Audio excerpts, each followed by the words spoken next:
Bonjour, je m'appelle Antonin Lambert, je suis instructeur au sein de l'école Azote. L'école Azote est une école qui a été créée par Patrick Burensteinas et Jean-Michel Coudard.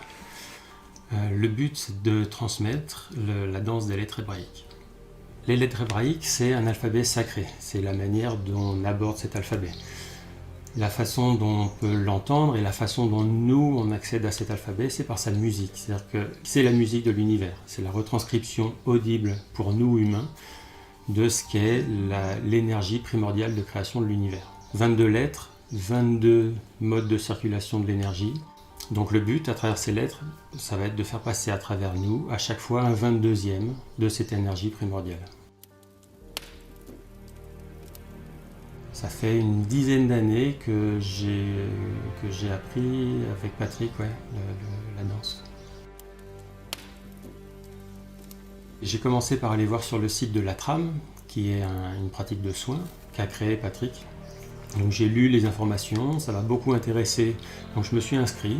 J'ai fait la formation de l'Atram et pendant la formation, ça parlait beaucoup d'alchimie et j'ai eu la sensation à la fin de la formation, qui durait à peu près 1 an et demi, que j'avais absolument rien compris à l'alchimie.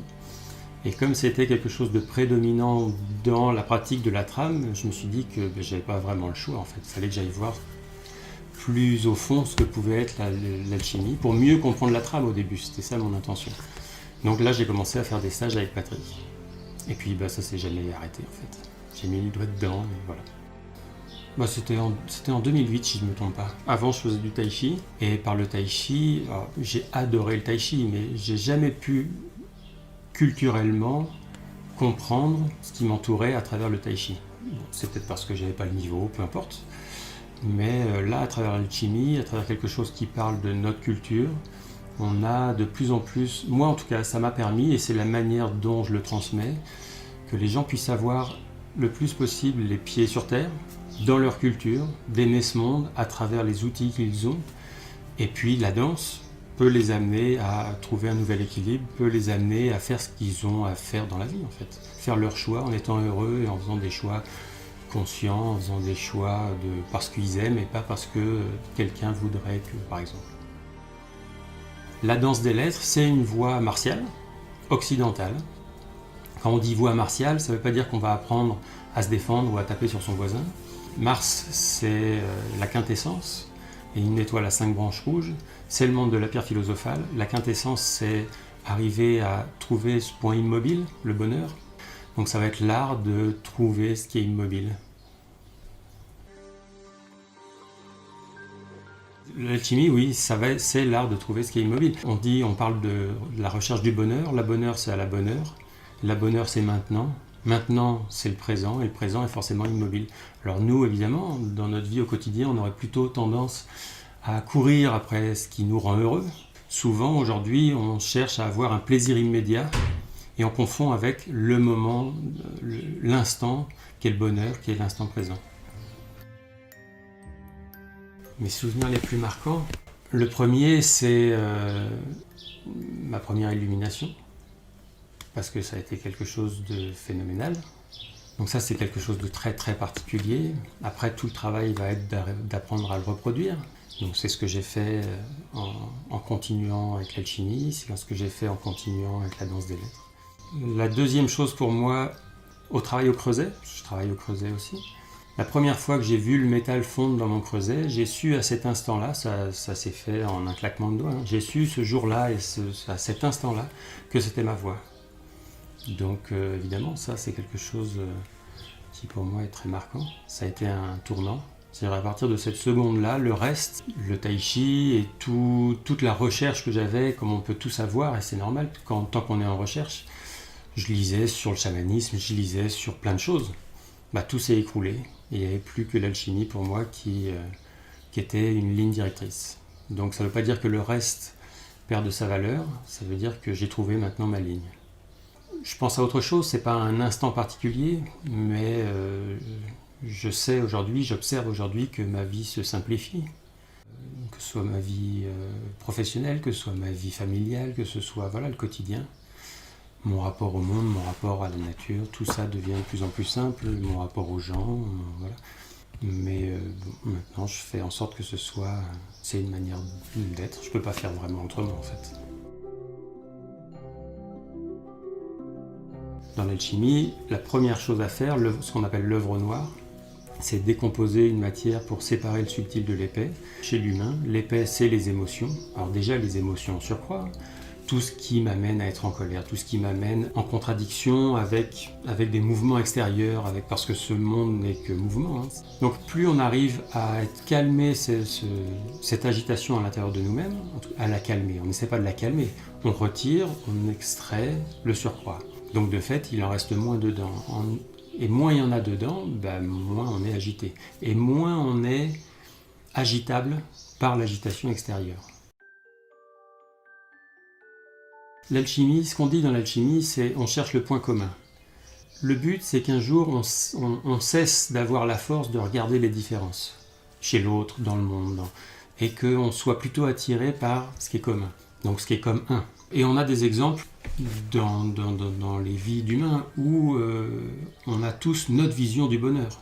Alors, est-ce que je vais défendre moi ma vision propre du bonheur, qui peut rentrer en collision avec la vision du bonheur de mon voisin, et dans quel cas ça va, soit on ne pourra pas parler, soit ça pourra même mal se passer, si j'accepte pas sa capacité à être heureux différente de la mienne. Donc c'est pour ça que tant qu'on est attaché à sa vision du bonheur propre, pour l'alchimiste en tout cas, c'est qu'on n'est pas encore arrivé. Plus on va avoir une vision globale, plus on va entendre dans les mots que la personne en face va utiliser sa vision du bonheur, plus je serai heureux pour lui en fait. J'ai pas besoin d'essayer de le convaincre de penser comme moi. Souvent quand on fait ça, c'est parce qu'on est attaché à un doute. On pourrait dire par exemple que croire c'est douter. Si je crois en quelque chose, c'est que je l'ai jamais vu. Si je l'ai vu, c'est que je sais. Donc si je sais que je suis heureux, j'ai beaucoup moins de raisons de me débattre si l'autre dit qu'il est heureux aussi, alors que c'est pas de ma manière. Dans l'alchimie, a priori, et dans les voies, on n'a pas de raison de se battre pour un point de vue. On ne va pas rester à tout prix sur sa position alors qu'il y a quelqu'un en face avec qui je dois avoir une interaction. Si je refuse de bouger les pieds, je vais tomber. Ça ne sert à rien, je peux bouger les pieds. Ça dévie en rien ma capacité à être heureux, d'accepter que l'autre puisse l'être alors qu'il a une vision qui peut être radicalement différente de la mienne. Ça n'a aucune importance. Après, les conflits, c'est aussi comment avoir du pouvoir sur l'autre. Mais bon, ça c'est une autre histoire. On a, je crois, 2 exemples. 2 personnes aveugles qui suivent la formation de la danse des lettres hébraïques. J'ai eu un élève, moi, qui a un bras droit qui est mort, suite à un accident il y a 30 ans. Donc il a appris la danse des lettres. Et il continue, et ça se passe très bien. A priori, il n'y a rien qui puisse empêcher d'apprendre la danse des lettres. Je suis persuadé même que quelqu'un en fauteuil roulant pourrait le faire. Il suffit que on arrive à trouver comment faire passer l'information, qu'est-ce qu'il a à faire. Alors il ne le fera pas avec ses jambes, mais comme cette personne ne pouvait pas le faire avec son bras, il le fera avec autre chose. Puisque un des buts de la danse, c'est pas de faire bouger ce corps-là physique. Ce corps physique, ne faire bouger que ce corps physique, ce serait de la gymnastique. Nous, ce qu'on cherche, c'est à commencer à mettre en mouvement, pour commencer, ce qu'on appelle le corps du 9e monde, ou ce que certains appelleraient l'âme, ou la trame, ou ce qu'on veut, on l'appelle comme on veut, ça n'a pas d'importance. Mais autre chose, quelque chose qui est sur une fréquence différente. Quand on parle de magie, quand l'âme agit, c'est que quelque chose se met en mouvement déjà à travers elle. Et si on veut faire passer la lumière, puisque c'est un peu le sujet quand même de l'histoire, là, c'est arriver à faire descendre la lumière à travers nous dans ce monde, ça passera pas à travers le 10e monde, et que par le 10e monde, il va falloir que ça passe à travers l'âme. C'est pour ça qu'on parle de faire avec le cœur. Faire avec le cœur, c'est faire les choses parce qu'on aime les faire, c'est être entier dans les choses, sans se poser de questions. Donc évidemment, avant, on apprend la gestuelle, on pratique suffisamment la gestuelle pour qu'on n'ait plus besoin du mental pour qu'on fasse les choses sans même s'en rendre compte. Et là pourra commencer à arriver des choses. Nous humains sommes nés de la forme, et n'avons capacité à comprendre que la forme. C'est pour ça que il y a autant de polémiques sur le bonheur, sur la lumière, sur Dieu, sur tout ce qui n'a pas de forme en réalité, sur l'amour. Parce qu'on va tous y mettre ce qu'on est capable d'en comprendre. Donc une forme. Donc c'est pas ça. Donc en alchimie, on est clair avec ça, on cherche quelque chose mais on ne sait pas ce que c'est. Parce que ça n'a pas de forme. On saura quand on sera dedans. Mais avant, on n'en a pas d'idée. Une idée a une forme. Donc l'idée que je peux avoir du bonheur, c'est pas le bonheur. L'outil a été fait pour être accessible au plus grand nombre, quel que soit d'où ils viennent, quelle que soit la culture, quelle que soit la curiosité des gens, quelle que soit la raison pour laquelle les gens viennent surtout. Parce qu'il pourrait y avoir quelqu'un qui est très motivé avec un handicap, quelqu'un qui n'est pas très motivé, il vient comme ça, il accompagne sa femme. Et puis chacun va venir par ego. C'est-à-dire, je veux en retirer quelque chose pour moi. Soit je veux aller mieux, soit je veux avoir plein de secrets, soit je veux avoir moins mal à la tête, peu importe en fait. Chacun va venir avec quelque chose de personnel à résoudre, entre guillemets. Et ça, on n'a pas besoin d'en parler. C'est pas important, chacun vient avec, ça le regarde, c'est personnel, et c'est tout à fait normal. Après, dans le travail, est-ce que ça le résoudra ou pas? Ça n'a pas grande importance. Si ça le résout, la question qui se pose à la personne, c'est maintenant que j'ai la solution, j'ai mis en solution ma problématique, est-ce que je m'arrête ou est-ce que je continue? Ça sera libre à la personne, je n'ai pas à lui dire. Et si ça ne résout pas le problème, mais que plein d'autres choses se passent dans ma vie, est-ce que je continue parce que je m'aperçois qu'il y a beaucoup de choses qui se passent et que ça facilite grandement ma vie, parce que je suis plus heureux, parce que je suis moins attaché à plein de trucs, alors que comme ça, dans mon idée, ça ne me dérangeait pas plus que ça, parce que c'est devenu une habitude. Donc après, quel que soit ce qui se passe, on sera toujours forcément un jour confronté à est-ce que je m'arrête parce que j'ai ce que je veux, ou est-ce que je m'arrête parce que ça ne résout pas ce que je veux, même si ça change plein d'autres choses, ou est-ce que je continue parce que ce qui se profile derrière est plus grand que pourquoi je venais?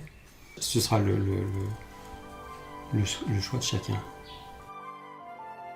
C'est très concret l'alchimie et c'est ce qui me plaît beaucoup, c'est comment arriver à faire le lien entre l'esprit et la matière. Donc il doit y avoir une interaction entre les deux. L'esprit a une action sur la matière. C'est pas juste une voie spirituelle. Elle est spirituelle, mais dans le sens de faire descendre quelque chose. Et ce quelque chose aura un acte. Un exemple qui est donné souvent, c'est je travaille au creuset, donc j'ai un pot en terre, je mets un métal dedans. Le métal, il a une température de fusion d'un peu plus de 600 degrés, et je mets ça sur un feu de bois dans un barbecue. Donc un feu de bois dans un barbecue, ça chauffe à 350-400 degrés. Si j'ai même pas de soufflerie, ça ne va pas chauffer plus fort que ça. Et il va falloir que ça fonde. Donc là, je peux essayer de négocier ce que je veux, je peux me sentir relié aux étoiles ou je peux me sentir au fond de mes chaussettes. Si ça fond pas, ça fond pas. Et si ça fond, c'est qu'il s'est passé quelque chose. Parce qu'il manque 200 degrés quand même. Donc la matière, elle ne négocie pas avec ça. Et l'inverse est vrai aussi, c'est-à-dire que je connais des gens qui ont travaillé au creuset, et comme ça les gonflait parce que ça ne voulait pas fondre, ils ont mis des souffleries, des trucs pour que ça chauffe. Et le feu montait à des températures pour fondre de la ferraille, c'est-à-dire plus de 1000 degrés, près de 1400 degrés, et ça fondait pas. Et ça les mettait en colère, et ils se sont dit, j'arrête en fait, parce que ça marche pas. Mais ça marche très bien, parce que faire monter un feu à plus de 1000 degrés, et qu'un métal qui, sa température de fusion est à 630 degrés, ne fonde pas, c'est qu'il s'est vraiment passé quelque chose. Alors évidemment, pas dans le sens de ce que je veux, et c'est tout le problème, c'est que l'alchimie n'est pas faite pour valider ce que je veux. Elle n'est pas faite pour valider quoi que ce soit d'ailleurs. Mais elle n'ira pas dans le sens de me conforter dans mes croyances. Elle ira là où moi j'irai. C'est moi l'obstacle, pas la vie qui me met des bâtons dans les roues, c'est pas l'alchimie, c'est pas un matériau ou un autre à utiliser, la clé c'est moi. Donc c'est comment avoir un échange avec la matière. Comment me détacher de cette pratique pour me relier à quelque chose de plus grand et l'emmener avec moi. Et que quelque chose se passe de la jonction des deux. S'il ne se passe rien, on peut dire il ne s'est rien passé du tout. Mais s'il se passe quelque chose, je suis dehors par exemple, là il y a une couverture de nuages, je danse pour le plaisir, j'attends rien, je pense à rien, je danse juste parce que je suis bien en dansant. Et au bout de 10 minutes, il y a un rond qui s'est ouvert, il n'y a plus de nuages sur 1 km autour de moi. Alors au début on ne le voit pas, au début c'est par hasard. Puis quand j'arrête de danser, je me rhabille, je fais ce que j'ai à faire, je me remets dans mon quotidien et en 3-4 minutes, le trou qui s'était fait s'est rebouché et le ciel est redevenu comme avant. Donc on peut dire c'est le hasard, on peut dire c'est le hasard plein de fois, mais ça ce sera libre à chacun. L'ego c'est la couche qui me sépare de l'extérieur. On arrive dans ce monde, on a de l'agitation, un bébé est plein d'agitation, mais il n'a pas d'ego. L'agitation que j'ai dedans, c'est du carburant, c'est quelque chose qui pousse. Et ça a poussé vers l'extérieur. Le monde, alors on peut dire la lumière, mais on peut dire aussi plus simplement ma culture, mon éducation, tout ça, c'est une pression de l'extérieur. Mes parents, les amis, l'école, la famille, peu importe. C'est une pression qui appuie de l'extérieur vers l'intérieur, vers moi. Donc il y a une pression qui pousse vers l'extérieur, il y a une pression qui pousse vers moi. L'interaction des deux crée une surépaisseur. Et quand cette surépaisseur prend une forme suffisamment stable, elle va commencer à prendre conscience. Quand vous jouez à cache-cache avec un tout petit enfant, il fait ça. Et vous ne le voyez plus, pour lui. D'ailleurs, l'adulte en général lui dit « Ah ben je te vois plus ». Donc on a quand même un vieux souvenir de ça. Mais ça veut dire qu'il ne s'associe pas du tout à son corps physique, lui. Il s'associe donc forcément à autre chose. Mais il s'associe à quelque chose, puisqu'il joue le jeu de se cacher. Et pour se cacher, il ferme les yeux, ce qu'on appelle les fenêtres de l'âme. Et puis plus il va grandir, mieux il va se cacher. En grandissant, il va se cacher la tête, puis il va se cacher un peu plus, puis il va se cacher tout jusqu'à laisser dépasser que les fesses ou les pieds, jusqu'au jour où il cachera tout. Quand il cache tout, il a entièrement conscience de ce qu'il est en tant que corps physique. Donc c'est ce qu'il cache. Ça ne veut pas dire qu'il n'est pas encore relié à l'âme. L'enfant peut être relié à l'âme pendant pas mal de temps encore. Mais déjà, il y a une association au véhicule. Alors qu'un tout petit bébé, pas du tout. La lumière, c'est tout ce qui n'a pas de forme. Du point de vue de l'alchimie, ce serait le plus proche de ce que les croyants appelleraient Dieu, par exemple. Même si Dieu, c'est la totalité. S'il y a Dieu, alors évidemment, on n'y met pas forcément un truc religieux, ce serait la totalité de ce qui est la matière et de ce qui n'est pas la matière. Donc de ce qui est plein et de ce qui est vide. Donc on n'a pas vraiment d'idée en fait de ce que ça peut être. L'émerveillement, c'est laisser rentrer ça. Mais pour que ce qui est immobile puisse rentrer, comme moi dedans, je suis rempli d'agitation, ça peut pas. Donc j'ai pas besoin d'aller courir à travers d'aller courir le monde ou d'aller au sommet du Tibet pour trouver la lumière. Il y en a partout et elle nous appuie dessus tout le temps. Pourquoi elle ne rentre pas? Parce que 99% de notre énergie est consacrée à la laisser dehors, à la maintenir dehors. Sinon, petit à petit, je perds ma forme. Qui est-ce qui ne supporte pas de perdre sa forme? C'est l'ego. Parce qu'il est né de la forme, il est né de ce monde de forme. Donc pour lui, c'est le chemin de sa mort, quelque part. D'ailleurs, c'est le seul qui a peur de la mort, c'est l'ego. Puisque le corps, lui, va se décomposer et se recomposer dans autre chose. L'âme, elle va faire son chemin. L'être, on n'en parle pas. Donc la seule chose qui meurt, donc qui disparaisse, c'est l'ego. Donc l'ego, comme il maintient l'agitation dedans, c'est un ballon de baudruche. Plus la paroi est forte et épaisse, plus elle peut maintenir d'agitation, donc plus le ballon peut être gros. C'est ça l'ego. Là, tout le travail, ça va être de retirer cette agitation. Juste le fait qu'il y ait de moins en moins d'agitation dedans, j'ai de moins en moins de force à maintenir la lumière à l'extérieur. Je ne peux pas d'ailleurs la tirer dedans.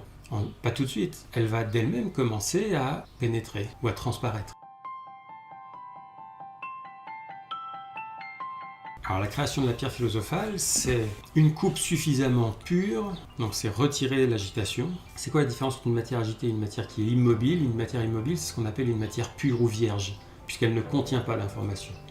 Donc la première étape, l'œuvre noire ou le corbeau, là vous pourrez relire plein d'histoires, les frères Grimm et plein de choses, où il y a beaucoup de corbeaux. Pour décomposer une matière, on va la volatiliser et elle va passer par la couleur noire, donc un volatile noir. Quand j'arrive au bout de l'œuvre noire, j'ai une matière immobile, donc pure. Donc forcément, si c'est un corps pur, c'est un corbeau. Donc le corbeau va nous montrer tout le chemin. Mais ça suffit pas, c'est pas parce que la matière est pure que c'est fini en alchimie. C'est un tiers du travail. Le deuxième tiers, ça va être aligner la cristallisation de ce métal, si je travaillais avec un métal, tous dans une seule direction. C'est le droit chemin, c'est la licorne. Et une fois que j'ai une matière immobile et alignée, donc alignée ça veut dire quoi? Comme ça je laisse pas passer la lumière, et comme ça je laisse beaucoup mieux passer la lumière. Immobile, aligné, et après la lumière descend, mais là c'est pas de mon fait. C'est là où on parle du donum Dei, le don de Dieu. Si la coupe est suffisamment pure, la lumière pourra rester, et c'est ce qui s'appellera la pierre philosophale. Tant que je danse avec un but, c'est que je suis dans l'œuvre noire. Si au bout d'un moment, j'ai plus de choses qui me poussent à aller danser, mais que je danse sans vraiment savoir pourquoi, c'est que je suis passé à autre chose. Danser en attendant quelque chose fera que je vais forcément passer à côté de l'essentiel. Puisque si j'attends quelque chose, ce que j'attends a forcément une forme, et comme ce qu'on cherche n'en a pas, ça ne veut pas dire que je ne trouverai pas ce que je cherche. Mais pour nous, pour les alchimistes, c'est pas ça. C'est forcément autre chose. Quand on vit un moment de bonheur, un moment de plénitude, où on est assis dans notre jardin, ou en haut d'une montagne, ou dans son canapé, peu importe, où on regarde une œuvre d'art, une peinture, une sculpture, on écoute une musique, on regarde un coucher de soleil ou une fleur dans son jardin, et que ça nous rend immobile. C'est-à-dire que j'ai la mâchoire qui tombe, les bras le long du corps, et il ne se passe plus rien. Ça, c'est le début du travail. C'est ce qu'on appelle une bulle de non-causalité. C'est un état où on est hors du temps, hors de l'espace et hors de la matière. En tout cas dans la perception.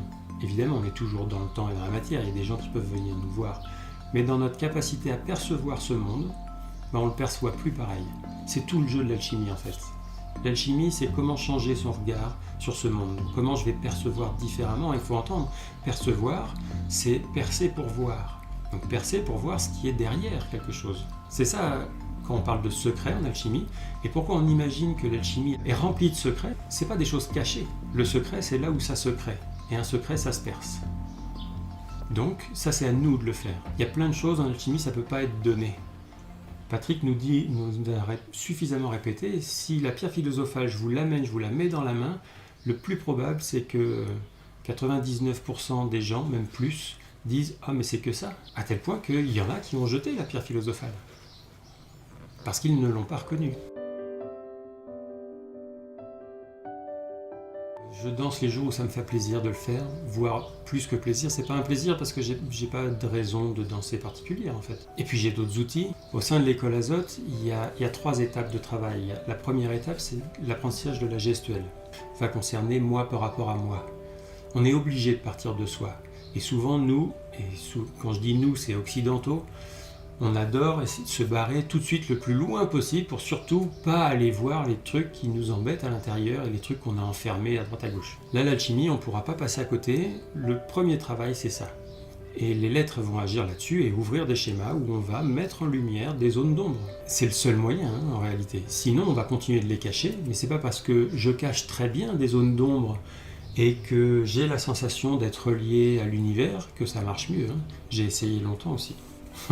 Donc voilà, la première étape de travail, c'est ça, moi par rapport à moi. On va nettoyer ça, puis on va voir ce que ça donne. La deuxième étape de travail, c'est moi par rapport à l'autre, ce qu'on appelle le travail sur la confrontation. Donc on reprend les lettres au début, et on va travailler en binôme. C'est quoi la confrontation? C'est moi par rapport à l'autre, je disais, mais en réalité c'est toujours moi par rapport à moi, mais en passant par l'autre, c'est-à-dire en passant par mes attentes de l'autre, mes peurs de l'autre, les peurs de l'autre de moi, donc il va y avoir une interaction comme ça. Et tout ça, va falloir que ce soit épuré aussi. Puisqu'en alchimie, sans l'autre, il ne se passe rien. C'est-à-dire deux natures, mercure et soufre, un qui donne, un qui reçoit, un qui a trop à donner et un qui veut peut-être pas recevoir parce qu'il en est déjà à l'intérieur, il va falloir purifier les deux. Donc le travail de la confrontation, c'est on va s'entraider en faisant passer l'énergie d'une lettre, des lettres, de l'un à l'autre. Ça va purifier quelque chose. Et puis on va passer avec tout le monde, les gens qu'on aime bien et les gens qu'on n'aime pas. Et des fois on a des grandes surprises. C'est-à-dire qu'on peut se retrouver pris par une illumination avec en face quelqu'un que je pensais ne pas aimer du tout. Ou voilà, en tout cas avec énormément d'a priori sur le travail avec cette personne. Alors ce qui est fantastique, c'est qu'une illumination comme ça se vit à deux. On ne peut pas vivre une illumination tout seul en confrontation. C'est à deux. C'est-à-dire qu'on partage exactement la même chose. Et on voit ensemble le point commun. Donc après, cette personne que j'aimais pas, on n'est pas obligé d'être les meilleurs amis du monde, Par contre, on ne se regardera plus jamais pareil. C'est une grosse étape de travail, ça aussi. Et la troisième phase du travail, c'est la voie de la sagesse. Et là, c'est moi par rapport au reste de l'univers. Donc là, il n'y a plus de danse, et on travaille complètement différemment pour accéder à quelque chose de différent. C'est l'œuvre noire, l'œuvre blanc et l'œuvre rouge. L'illumination, on va essayer d'y mettre des mots, mais il ne faut pas s'arrêter surtout à ce que je vais dire. C'est arriver à faire se remettre en lien la lumière qui est dedans, enfermée dedans, et la lumière qui est dehors.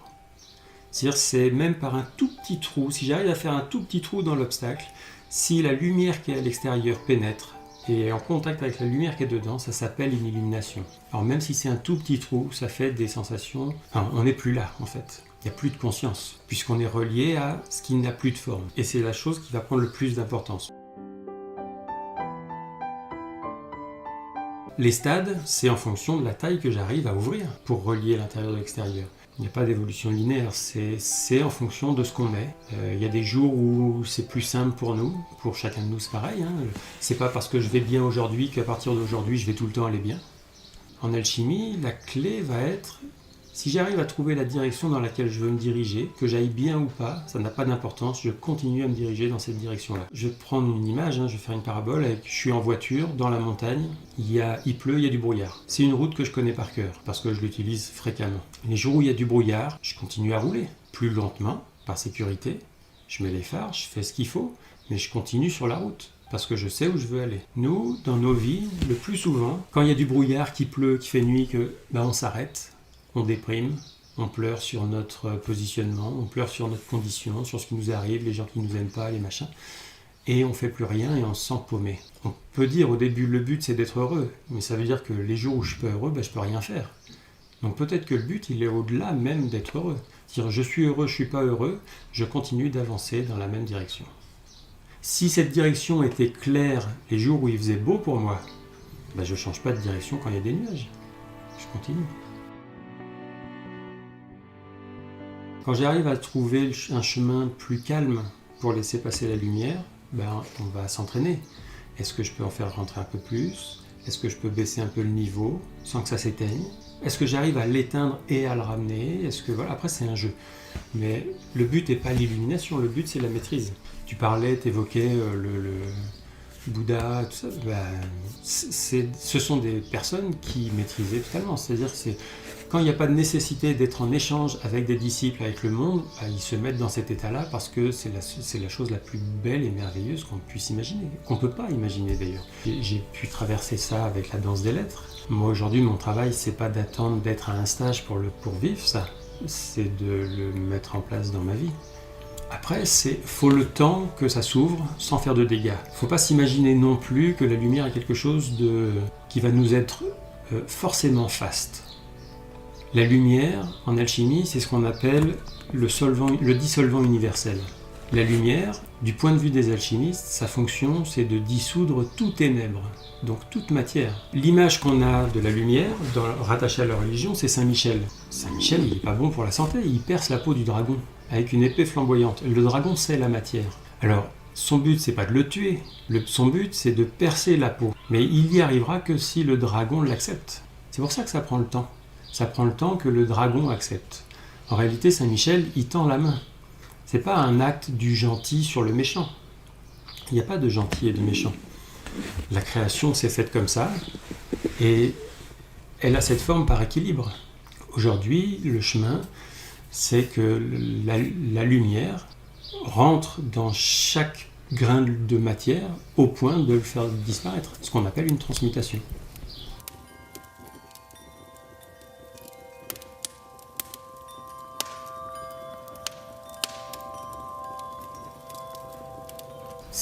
J'ai un bol de chocolat, je mets de l'eau, plus je mets d'eau, moins il y aura de chocolat. Alors à moins que dans ma vie, je remplisse encore tout le temps de chocolat. Ça, on est libre de ça. On n'est pas obligé, mais on est libre.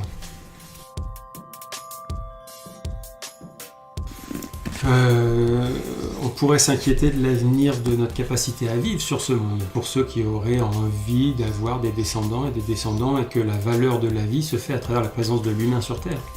Je ne crois pas que ça se fasse à ce niveau-là. C'est vrai qu'en ce moment, on voit plusieurs centaines, voire des milliers de scientifiques qui tirent la sonnette d'alarme, et dans plein de domaines. Donc oui, c'est vrai, on est sur une période compliquée. Il est probable qu'on soit déjà rentré dans ce qui est appelé la 6e grande extinction, qu'on l'accélère par nos actions. Bon, ok. Ceux qui veulent faire perdurer l'existence de l'humain sur Terre, il va falloir qu'ils se bougent. Du point de vue de l'alchimie, si l'humanité disparaît, les âmes qui ont besoin de vider leur soufre trouveront d'autres supports. C'est pas gênant. Nous, on a une vie qui dure 80-90 ans sur Terre, et on espérerait que ça dure encore des milliers d'années. Mais pourquoi ? Comme on ne se rappelle pas de nos vies antérieures et qu'on n'a aucune capacité à s'en rappeler, si la prochaine fois que je reviens dans un autre truc, quelle que soit sa forme, je ne saurais pas que j'ai été un humain.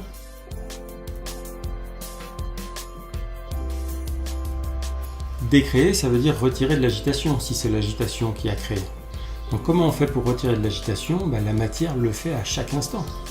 Et pas forcément nous humains. N'importe quel animal, n'importe quel végétal, n'importe quel minéral, n'importe quoi en fait. La caméra, la lampe, tous les atomes qui composent tout ce qui nous entoure et ce qui nous constitue. Un atome existe parce qu'il y a de l'agitation dedans. Donc si quelque chose bouge à l'intérieur d'un atome, c'est qu'il est en train de dissiper du carburant quelque part, c'est obligé. On ne peut pas bouger sans carburant. Donc à partir de là, la matière contribue, parce qu'elle est, à vider l'agitation qui est rentrée au début. Toutes les voies ont comme but de retirer ce voile, ou ces voiles. Donc, qui trouvent la voie qui leur parle. Donc ça marche. Pour ça, tu évoquais ça tout à l'heure et j'y ai pas répondu, que c'est pas lié à une croyance, c'est vrai. C'est pas lié à une croyance. C'est mécanique. C'est fait comme ça. Ça a été fait comme ça. C'est fait pour que ça n'aille pas plus vite que ma capacité à recevoir cette lumière. Et c'est fait pour que ça puisse fonctionner même si j'y crois pas. Généralement, quand j'y crois pas, je le fais pas. Mais ça dépend. Moi, je me rappelle, une des premières choses que Patrick m'avait dites, justement sur ce mouvement de l'algue, il m'avait dit, si tu fais ça 5 minutes par jour, ta vie change. Moi, je l'ai pas cru. Et comme je l'ai pas cru, je l'ai fait pour voir. Donc maintenant, je sais que ça marche.